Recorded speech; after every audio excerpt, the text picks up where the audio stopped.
Primero que nada quería presentarme, ¿no? Mi nombre es Bruno Zárate. Eh, Llevo ya en la banca trabajando más o menos 7, 8 años viendo temas de riesgo de crédito, ¿no? Principalmente la parte de monitoreo de portafolios, ¿no? Cuando hablamos de portafolios estamos hablando tanto de la parte de retail, ¿no? Que es banca personas, que son comúnmente los créditos de consumo, créditos hipotecarios, personales, vehiculares, pignoraticios, etcétera. Y también la parte corporativa. En la parte corporativa tenemos, bueno, firmas corporativas, grandes empresas, medianas empresas, ¿no? De acuerdo a la regulación de la SBS. Y bien, bueno, actualmente estoy en Chile trabajando para un outsourcing que brinda este tipo de servicios de analítica para empresas de Europa, Estados Unidos, ¿no? Esta empresa en la cual yo trabajo es de la India. Ustedes saben que en la India últimamente, bueno, en los últimos 20, 30 años ha destacado por el tema de desarrollo de software, desarrollo de consultoría, ¿no?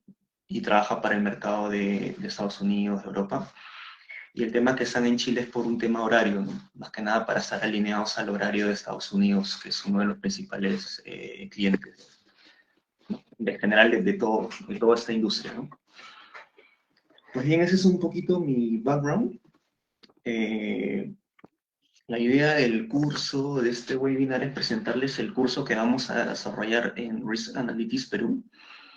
Estamos recién iniciándonos en el mercado y la idea es poder acoplar diversos programas, ¿no? En el sentido de software aplicados en la industria, ¿no? El foco de nosotros es la aplicación más que nada la parte teórica, ¿no? Claro, porque la parte teórica, digamos, la podemos encontrar eh, fácilmente, pero lo que, digamos, nuestro valor agregado está más que nada orientado a la aplicación, o sea, en nuestra experiencia, ¿no? Entonces, lo que yo les voy a aportar durante el curso es eso, ¿no? Trabajar con esta herramienta, pero siempre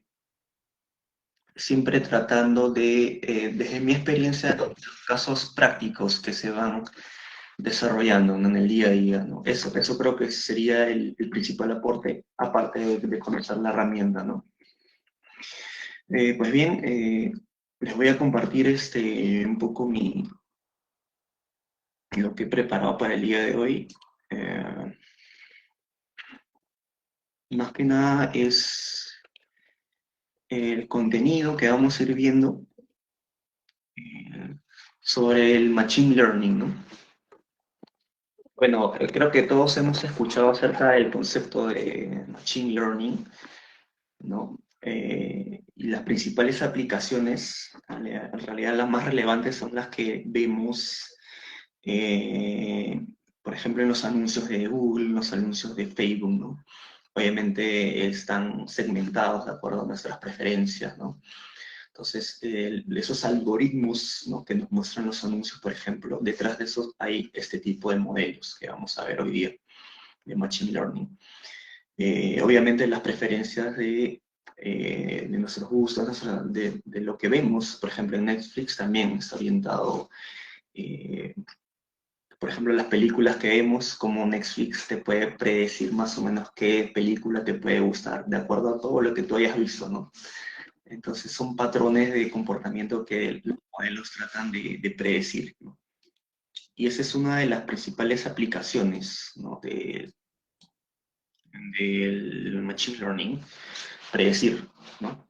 Que se diferencia mucho de la predicción estadística, ¿no? Los que vienen de economía, de estadística, y los que conocemos un poco del desarrollo de modelos econométricos, el foco está más que nada en un tema explicativo, ¿no? En buscar una relación de causalidad, ¿no? De inferencia estadística Sin embargo, el Machine Learning, en general esta familia de modelos de inteligencia artificial, más que buscar una causalidad o algo teórico, lo que buscan es ya aplicarlo en la práctica y predecir. Al final, lo que buscamos es predecir, ¿no? Predecir bajo ciertos parámetros algo que una variable, por ejemplo, puede ser la probabilidad de default en el caso de riesgo de crédito, ¿no? O puede servir para fines también de marketing, ¿no? En general tiene muchísimas aplicaciones, pero poco lo que nosotros vamos a ver es tratar de verlo por el lado del riesgo de crédito.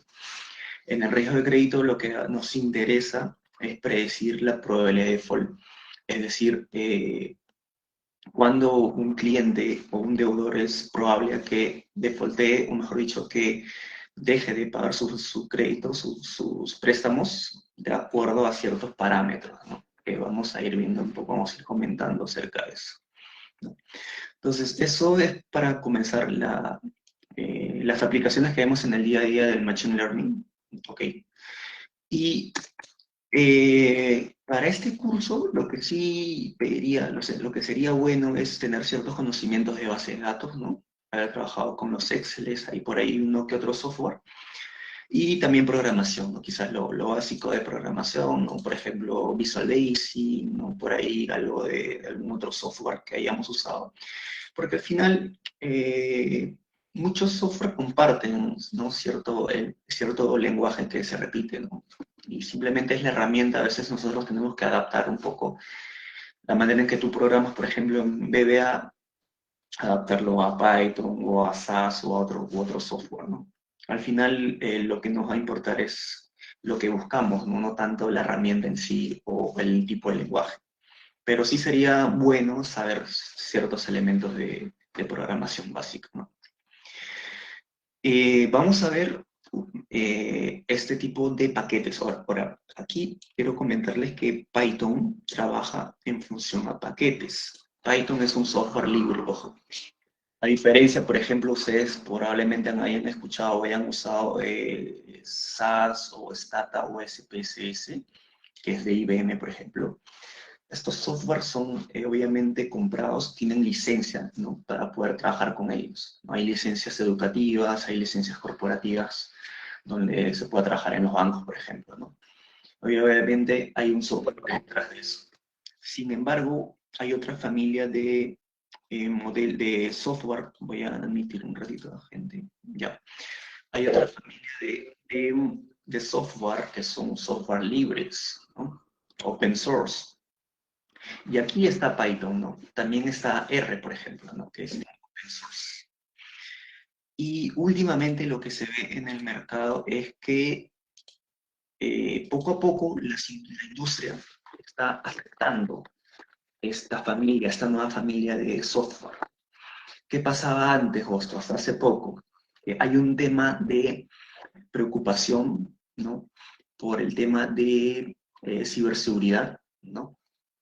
Ya que al ser software open source, hay cierta mayor vulnerabilidad en los datos, ¿no? Y ustedes saben que para un banco estar expuesto a un posible data breach, o es decir, a un ciberataque o que se expongan sus datos, el impacto reputacional es tremendo, ¿no? Es determinante, ¿no? Entonces, por eso es que hay mucho recelo en usar este tipo de software, ¿no?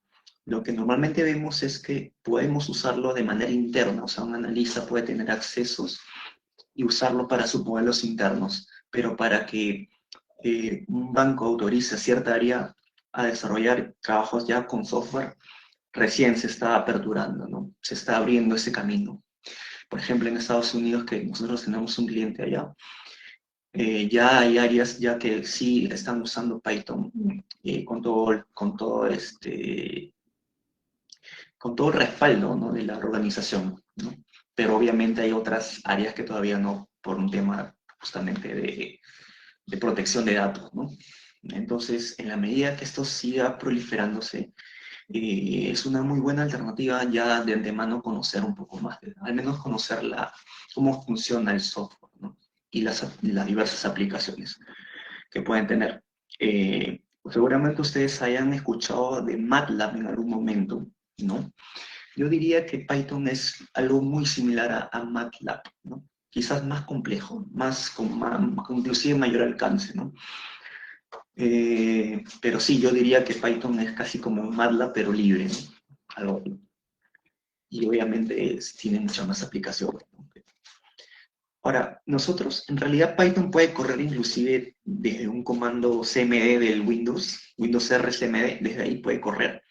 Pero lo que se ve usualmente, o lo que nosotros más vamos a trabajar es mediante el Anaconda. No sé si ustedes han escuchado. Bueno, les presento aquí el Anaconda. Lo vamos a ver a detalle en el curso, pero el Anaconda Navigator es una plataforma en la cual soporta varios tipos de subprogramas, ¿no?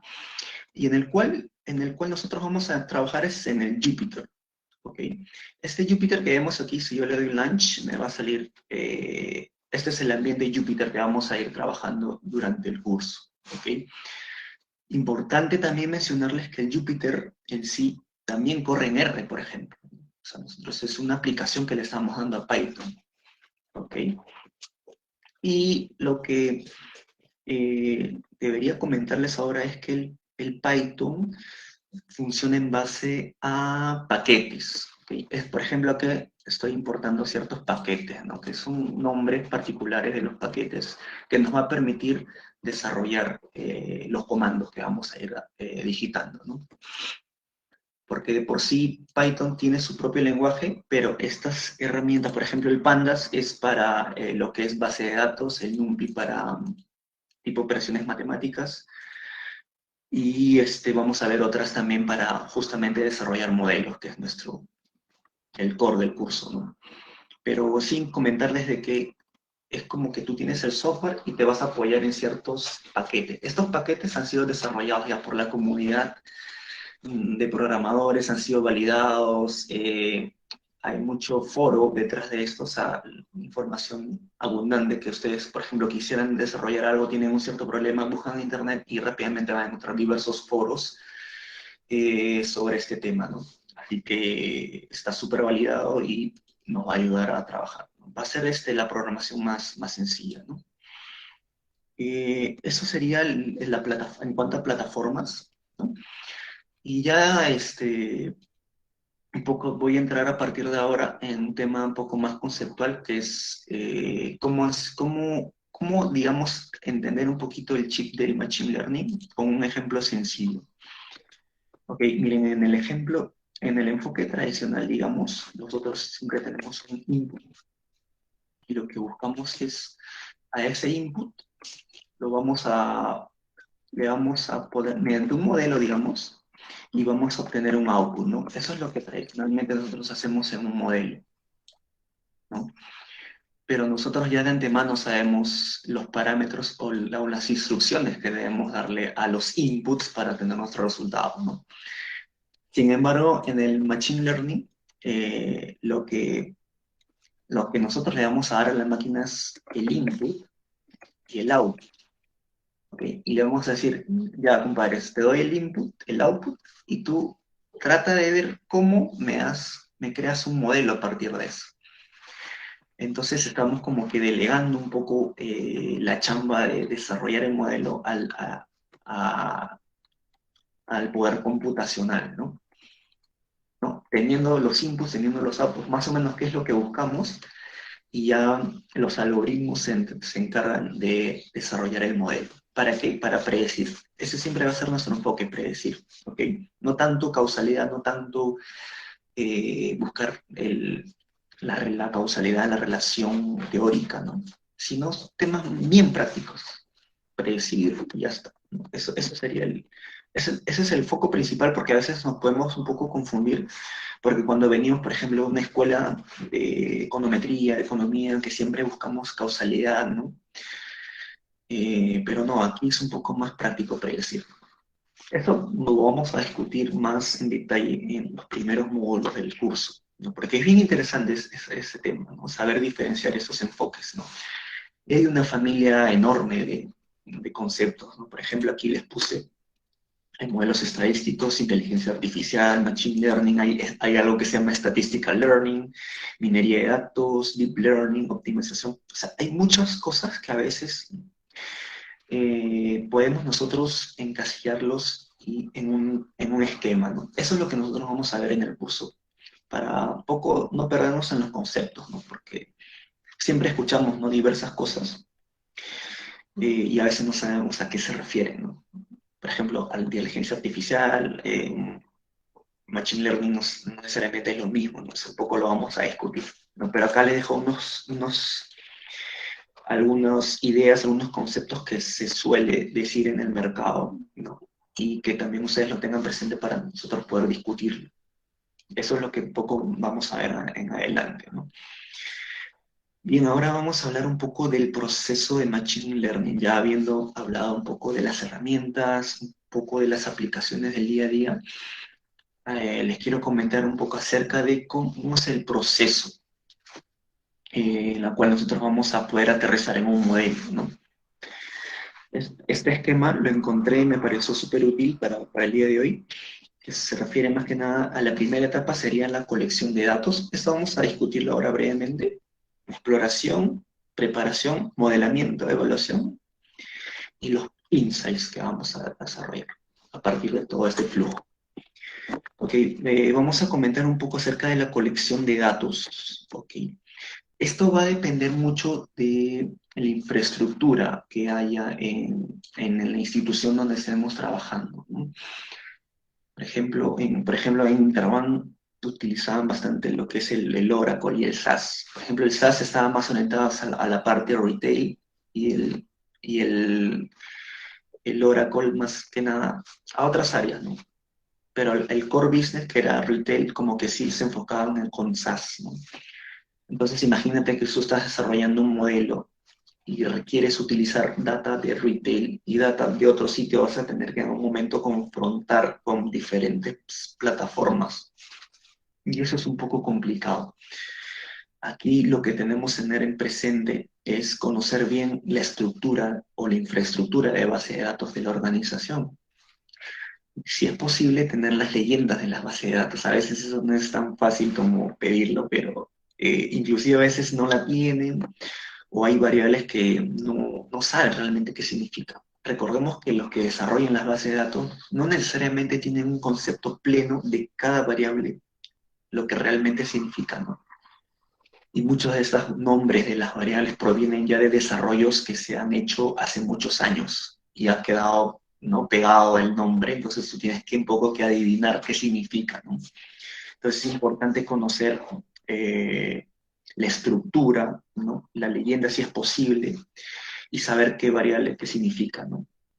Y a partir de ahí ya empezar a poco a obtener los datos mediante Python, que lo vamos a ver, ¿no? Cómo obtener la data. Y eso sería el principal punto en la colección de datos, ¿no? Luego vendría lo que es data exploración de datos. En exploración de datos, lo que yo les comentaría es más que nada saber el tipo de datos, ¿no? De qué variable estamos hablando, ¿no? Por ejemplo, si estamos hablando de deuda, no puede haber una deuda negativa, ¿no? Entonces son ciertos parámetros que nosotros ya de por sí, nuestro bagaje nos dice, oye, sabes que esto no puede ser así. Eso ya es, con el criterio experto uno desarrolla el olfato, como se dice, ¿no? Pero al menos a nivel teórico saber de qué variable estamos hablando, ¿no? Si estamos hablando de, por ejemplo, variables económicas, no tiene sentido hablar de cosas negativas, ¿no? Ahora también es importantísimo las inconsistencias, ¿no? En inconsistencias tenemos los famosos missing values, los outliers que vamos a comentarlo un poco más adelante, los duplicates, que serían los duplicados. Son eh, problemas, entre comillas, típicos que nos vamos a encontrar con las bases de datos, ¿no? Y cómo lidiar con ellos. Por ejemplo, si tú tienes un missing value en alguna variable, sería bueno que tú elimines todo el registro. ¿Y qué pasa con la información de los otros campos, ¿no? ¿Qué pasa si esa información es importante para tu modelo? Entonces, si o omites todo ese registro, vas a perder información valiosa para tu modelo. Entonces quizás no es la mejor opción. Entonces vamos a discutir un poco eso, cómo tratar con este tipo de problemas, ¿no? Con los missing values, con los duplicates. Tenemos que tener nosotros procesos internos para lidiar con este tipo de problemas que nos enfrentamos en el día a día, ¿no? Si tienes un duplicado, obviamente lo que estás haciendo es inflando la data, ¿no? Al hacer un summarize, o sea, una sumatoria de todos tus datos, vas a inflar y esto obviamente te va a generar inconsistencias en tu análisis, ¿no? Entonces lo ideal aquí es saber lidiar con estos. Obviamente vamos a hacerlo mediante comandos para que nos permitan identificar cuándo hay un duplicado, cuándo hay un missing y qué hacer. Esa es la principal idea en exploración de datos, ¿no? Luego vamos a tocar el punto de data preparation, que es la preparación de datos. Justamente, ¿no? Eh, por ejemplo, cuando tenemos missing values, a veces una buena opción es la imputación. Es decir, eh, simplemente tomas el promedio de todas las variables, de todos los datos de ese registro y lo imputas en ese missing value, de tal manera que no te genera una distorsión. Pero ahí estás alterando la data, ojo. Entonces, este tema de alterar la data está relacionado justamente a la preparación de datos, ¿no? Ahora, los outliers, por ejemplo, es algo, como vemos aquí en el gráfico, que es una variable que parece que salió de la nada, ¿no? Que no corresponde pues con el comportamiento histórico que has visto en tu data. Entonces, ahí lo que correspondería sería analizar el caso puntual, ¿no?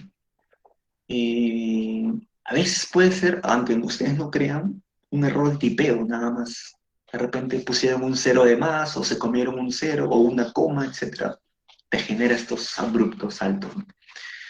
Entonces acá lo recomendable sería, como son pocos datos, ir a uno a uno, ¿no? Y me decir, oye, ¿qué pasó? Y ver, contrastar, ¿no? Con otras fuentes y ver si realmente era el valor, ¿no? Pero también hay tratamiento estadístico para esto. Cuando confirmas que realmente es un outlier, hay tratamiento que vamos a discutir un poco durante las clases, ¿no?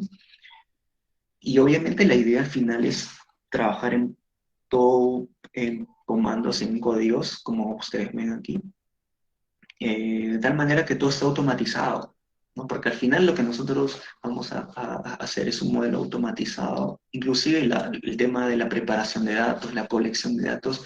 Si ustedes lo tienen todo automatizado, imagínense la cantidad de tiempo que pueden ganar, ¿no? Y el problema que están resolviendo, ¿no? Y el aporte que se está dando a la empresa, ¿no? En su trabajo. Eso es el principal, eh, digamos, idea de trabajar con un software. Más allá de que sea Python, R o el que fuera, la idea es, hoy en día se busca la automatización, ¿no? La automatización es básico para, para el día de hoy en esta industria, ¿no? De la banca que está constantemente avanzando, ¿no? En Data Preparation también vamos a hablar de transformación de datos, ¿ok? Acá puede ser la normalización, por ejemplo, o estandarización, que también se le dice, ¿no? A veces las variables como vienen no nos sirven para nuestro modelo, entonces hay que darle cierto tratamiento, hay que transformarlas, hay que ajustarlas, ¿no? Por ejemplo, podemos tomar logaritmos, podemos hacer una normalización, ¿no? Hay diversas técnicas para poder recién ya la data transformada entrarlo a un modelo. Por ejemplo, la dicotomización, no sé si está bien, dicotomía. La idea de esto es hacerla binario, ¿no?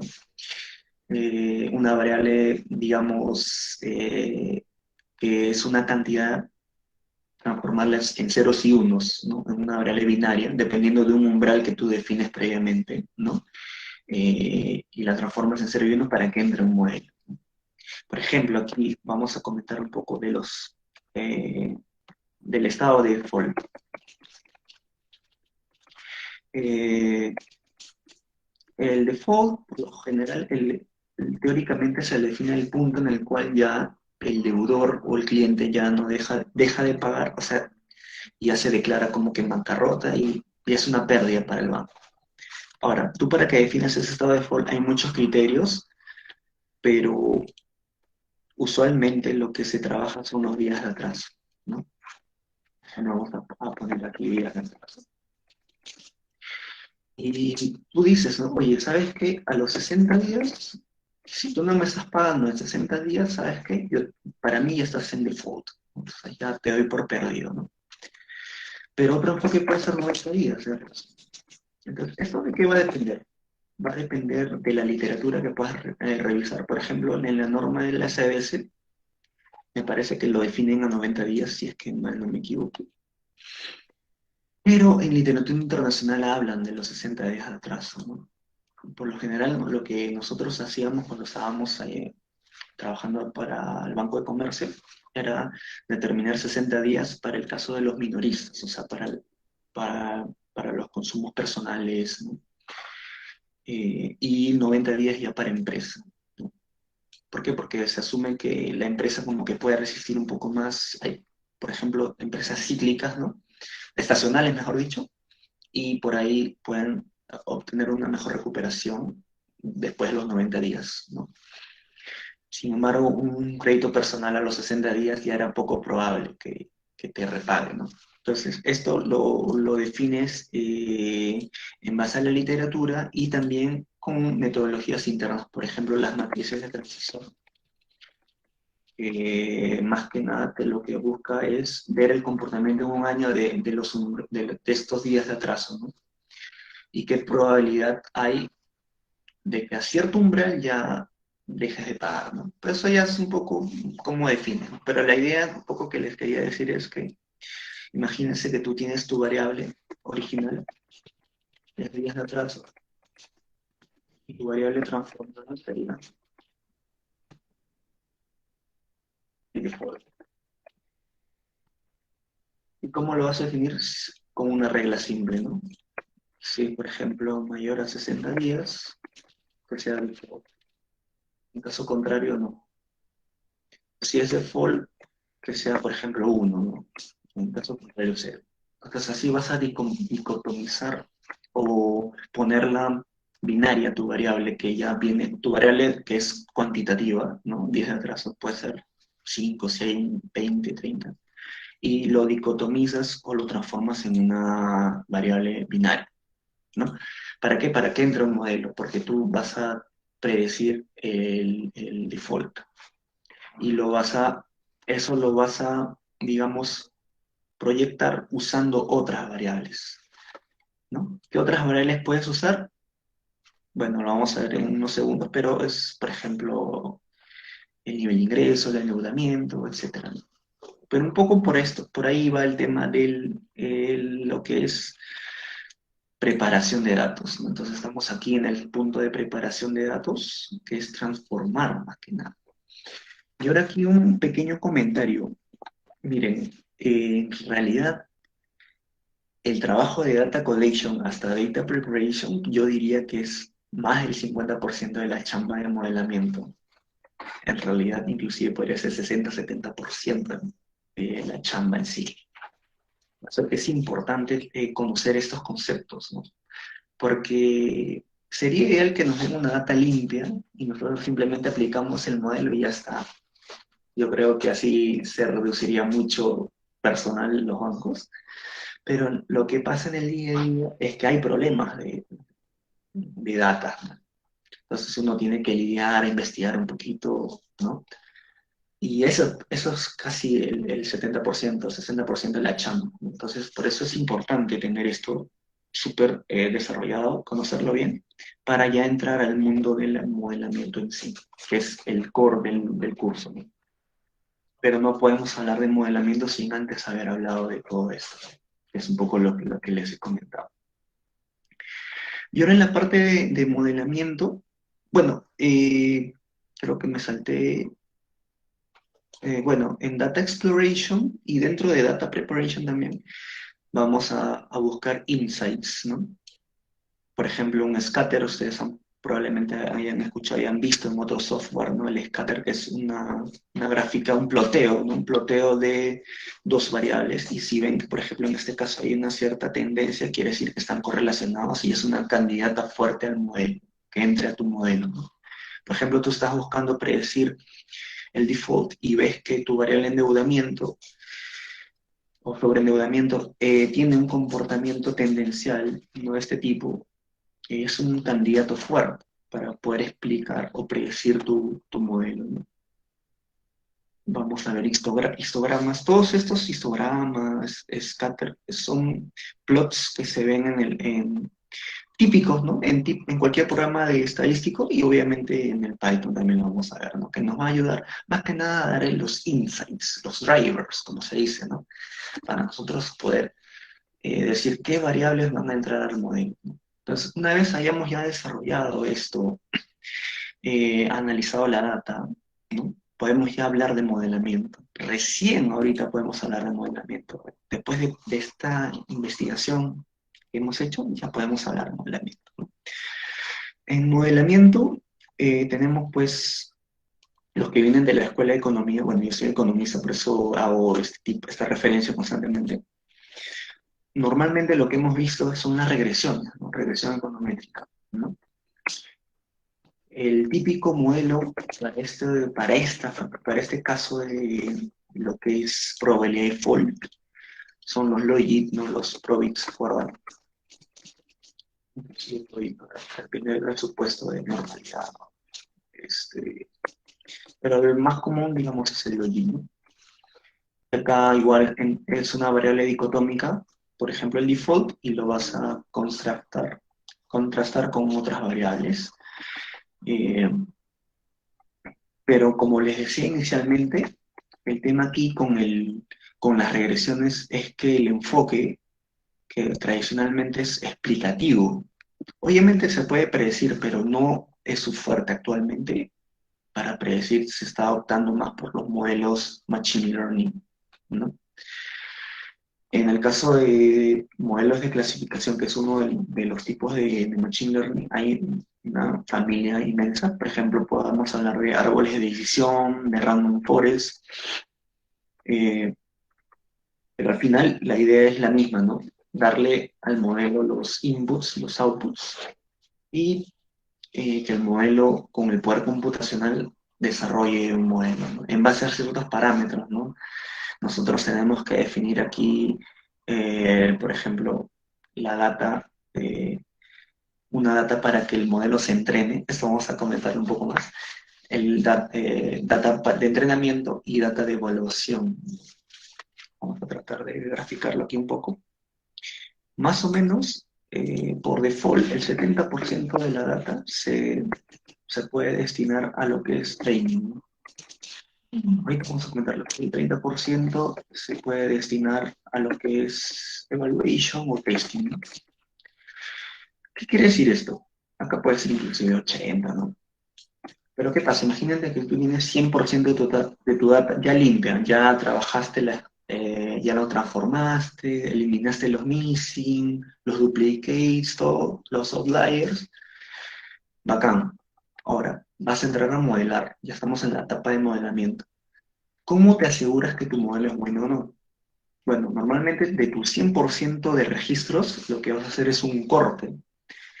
Digamos, haces un corte al 80% y con eso desarrollas el modelo. Entonces, tu modelo va a ser desarrollado aquí.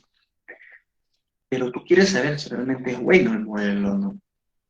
Entonces, tu modelo lo vas a testear en el siguiente 20% de tu data que queda.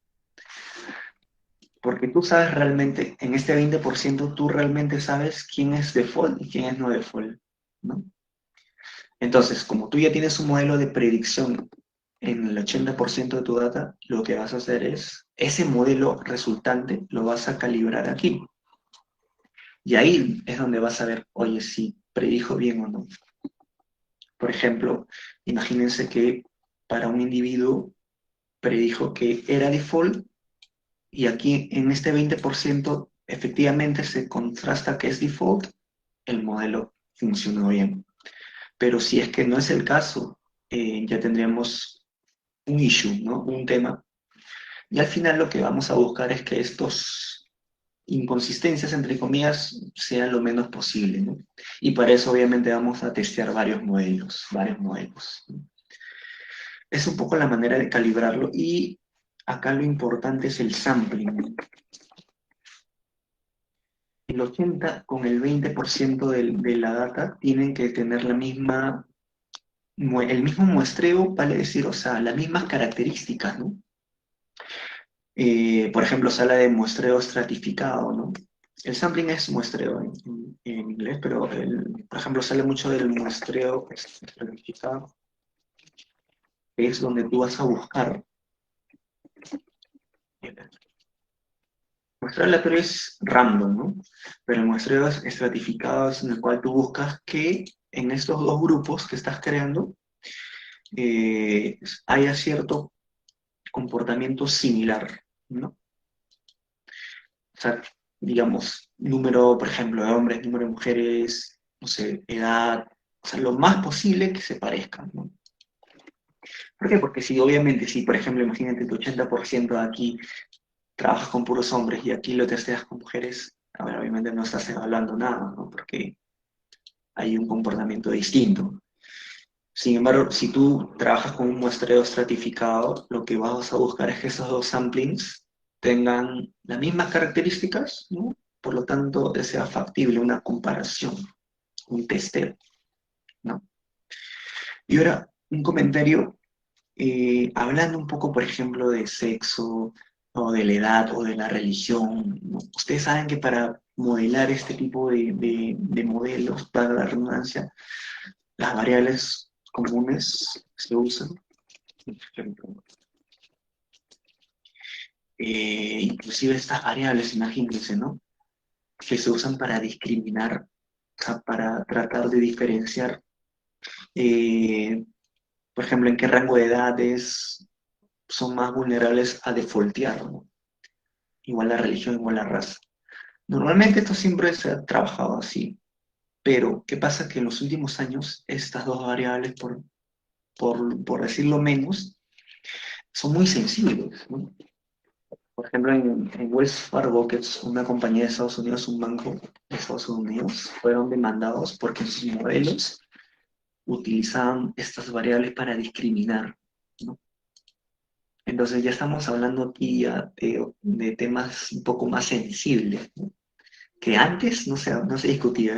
A mí también me sorprendió mucho que últimamente ya, inclusive ese nivel, ¿no? Ya de modelos internos, temas tan internos de un banco, salgan a flote digan, oye, ¿sabes qué? Es injusto que yo por pertenecer a este secta o a este grupo religioso o a este grupo etéreo se me cobre más intereses, ¿no? Solamente por ese hecho, ¿no? Porque tu modelo lo dice, entonces ya entran temas sociales acá, ¿no? Pero es interesante, ¿no? Que justamente ahora tengamos que tener mucho cuidado con esas variables, ¿no? Oye, cuando ustedes trabajen con esto van a tenerlo en cuenta, ¿no? Pero pueden ser tranquilamente unos buenos predictores de un default, ¿no? Pero con cuidado, ¿no? Con cuidado. Ok, luego, ya casi en el penúltimo punto, en evaluation, está cómo nosotros vamos a testear. Un poco lo comentamos al inicio, ¿no? Pero aquí les quisiera hablar justamente de lo que puse aquí, del MRM, que lo que significa es el Model Risk Management. ¿Ok? Un poco para recapitular, ustedes saben que en la banca, por lo general hay 3 hasta 4 tipos de riesgos, ¿no? El crediticio, el de mercado, el operacional, por ahí el reputacional y por ahí otros más, ¿no? Son los principales, ¿no? El crediticio es el principal porque es el que mueve la aguja, digamos, el que mayor requerimiento de capital requiere, ¿no? Pero últimamente, bueno, no últimamente, sino a raíz de los modelos, ahora ha aparecido el riesgo del modelo. Y el riesgo de modelo es justamente, eh, el riesgo al que tú te enfrentas cuando tu modelo no está bien calibrado, no está bien evaluado, ¿no? Hay inconsistencias, etcétera. Y eso también, porque tú tomas decisiones a partir de un modelo. Tus políticas crediticias las estableces en base a un modelo. Y si ese modelo está mal, imagínate, ¿no? Toda tu política se ve afectada, ¿no? Entonces, también es una nueva materia de gestión de riesgos, ¿no? Para esto yo les recomendaría, si están interesados, esta carta, esta es como unas buenas prácticas, el SR11 Letter es como recomendaciones de cómo hacer una buena gestión de modelos, ¿no? Y es algo que últimamente se está viendo con mayor preponderancia. Por ejemplo, al menos de lo que yo sé es que en Scotiabank tienen un área de validación muy fuerte, ¿no? Para los modelos, ¿no? Pero sí, es algo que se ha ido incrementando e inclusive se requieren muchos analistas eh, sobre el rubro de validación. Entonces, validación ya es otro mundo, ¿no? Donde tienes que ver si el modelo realmente está funcionando bien y calibrarlo cada trimestre, ¿no? Por ejemplo, puede ser de manera semianual, anual, dependiendo del tipo de modelo. Pero ya se abre un nuevo mundo de aplicación de los modelos, ¿no? En lo que es la validación. Y finalmente, ya un poco para ir terminando el webinar,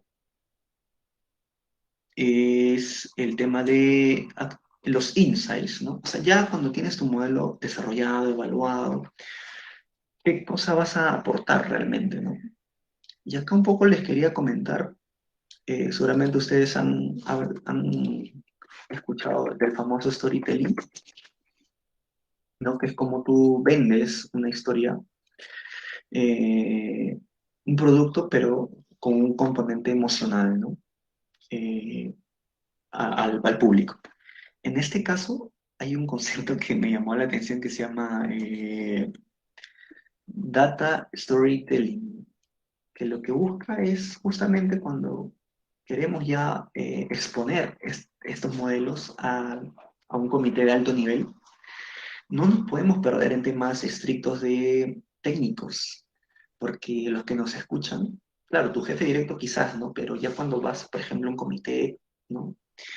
Donde están los gerentes, no comerciales sobre todo, ellos tienen otro chip, ¿no?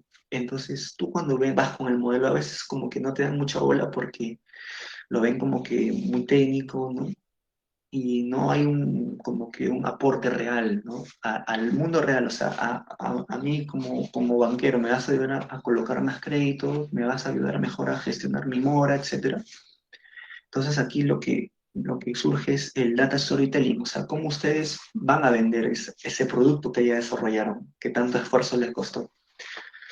Entonces hay que desarrollar, no es fácil, ¿no? Pero la idea es tratar de buscar los insights, ¿no?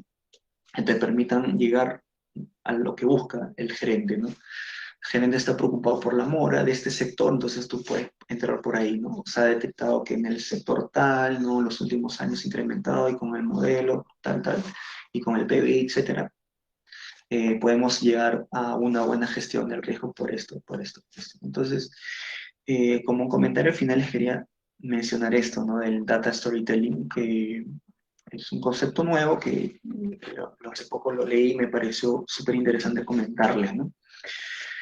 Y, pero eso, y bueno, aquí ya cuando ustedes van a exponer, ya para terminar, hay ciertas palabritas claves que se usan, ¿no? Al momento de prototipar o de exponer algo, un modelo. Por ejemplo, faster, o sea, vas a ganar tiempo, ¿no? Vas a automatizar, automate, leverage, te vas a apalancar de este modelo para, ¿no? Eh, para automatizar tus políticas, ¿no? O para evitar en sí una evaluación uno a uno de los clientes, apaláncate del modelo para que lo tengas todo automatizado con estos niveles de seguimiento, porque para ellos es muy importante el seguimiento, entonces se establece un dashboard con las métricas de los principales indicadores de performance del modelo, entonces ya ellos lo pueden ver automáticamente y ver si el modelo está funcionando bien. Entonces, un poco ya cómo lo ven, pues, pero también no quería dejar de mencionar eso, que es importante. ¿Ok? Bueno, finalmente ya para concluir, esto es lo que les vendría a proponer el día de hoy, ¿no?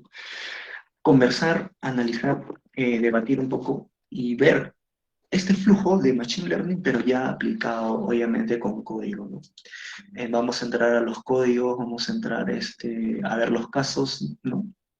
Casos empíricos que se van dando, cómo tratar la data, cómo transformarla. Y lo principal, creo yo, es que bajo un enfoque ya de la experiencia, ¿no? No tanto un enfoque teórico, ¿no? Porque al final, al margen de la herramienta, porque podemos hablar de Python, podemos hablar de R o de otro software, pero creo que lo importante es el objetivo, ¿no? Y lo que uno ha podido experimentar en estos años, tratar de aportarlo, ¿no? Tratar de darles a ustedes esos atajos, si se quieren, para que lo puedan usar en su día a día, ¿no? Es un poco la idea del curso. eh, Simplemente darles eso, ¿no? Ese punto, ¿no? De más que nada de aplicativo, ¿no? Yo siempre he sido partidario de temas aplicativos porque si quieren algo teórico, claro, pueden profundizar mucho más, ¿no? Pero lo que yo les vengo a ofrecer ahora es un tema súper práctico y si quieren introducirse en la programación de Python, conociendo que ya es una tendencia y a la vez entrar y les gusta el mundo de los modelos para bancos, siéntanse bienvenidos a formar parte de este curso. Así que sería todo de mi parte por ahora. No sé si por ahí tienen algunos comentarios. Los escucho si tienen alguna duda. Les voy a compartir también una encuesta para que ustedes por favor llenen al final ya de este webinar para que nos puedan dar su feedback. Pero eso sería eh, el tema de hoy. Así que gracias por su tiempo y si tienen algunos comentarios, bienvenidos. Los escucho.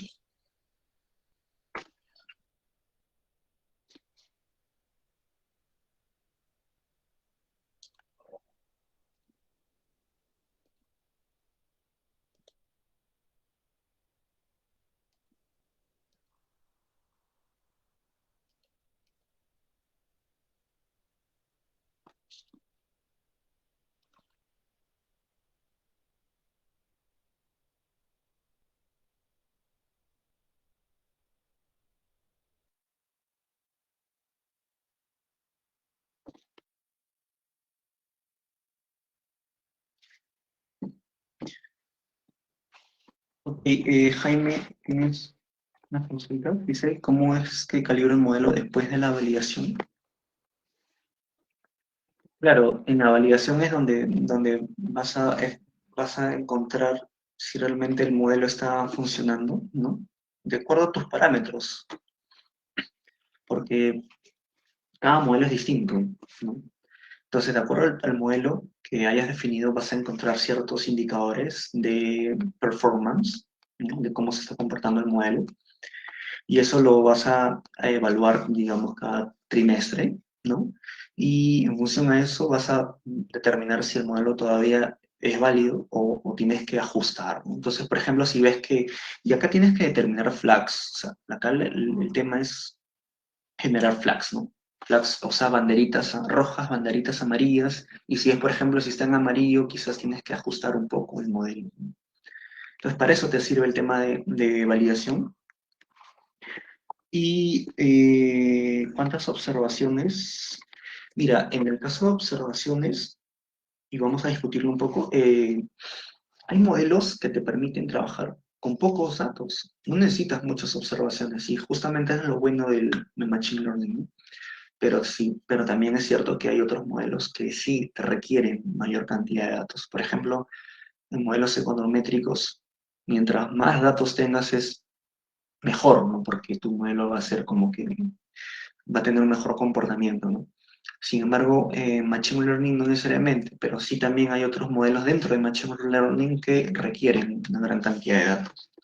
Así que mi comentario final sería que va a depender del modelo, va a depender del modelo que usas y eso, ¿no? Eso, hay que conocer bien realmente cada modelo y sus limitaciones, ¿no? Sus ventajas y por qué elegiste y por qué no optaste por otro modelo, ¿no?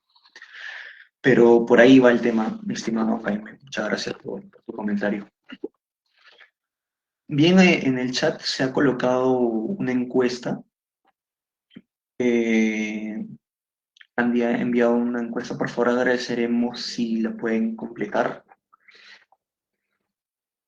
Gracias por su tiempo, ha sido un gratificante poder darme a conocer y bienvenido al curso, si es que les interesa y podemos empezar.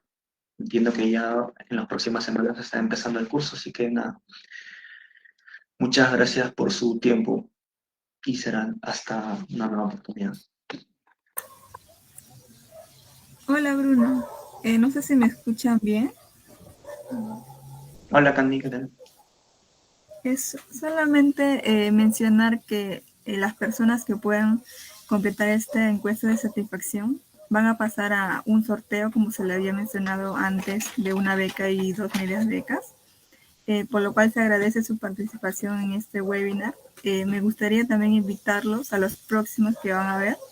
Este mes van a haber como 4 eventos más, así que nos gustaría que también puedan formar parte de estos webinars gratuitos que estamos mostrándoles a ustedes, ya que van a aprender nuevas cosas, a unas como que ya tienen un poco más de conocimiento sobre algunos temas, y algunos como que recién quieren iniciarse en, en este mundo de data.